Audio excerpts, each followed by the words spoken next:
এই যে যুবসাথী ফর্ম, এগুলো জমা দিলেও প্রচুর আবেদন রিজেক্ট হচ্ছে, প্রচুর আবেদন বাতিল হচ্ছে। মেনলি তোমরা 10টা ভুল করছো, যেই 10টা ভুলের কারণে এই ফর্ম জমা দিলেও ফর্ম কিন্তু বাতিল হয়ে যাচ্ছে। তাহলে তোমরা মনে করছো আমরা ফর্ম জমা দিয়ে আসছি, এবার টাকা পাবো, খুব খুশি।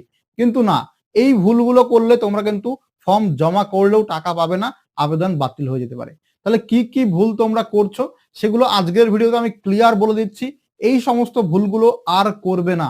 ভিডিওটা প্রথম থেকে শেষ পর্যন্ত দেখো, প্রত্যেকটা ভুল আমি ধরে ধরে বুঝিয়ে দিয়েছি।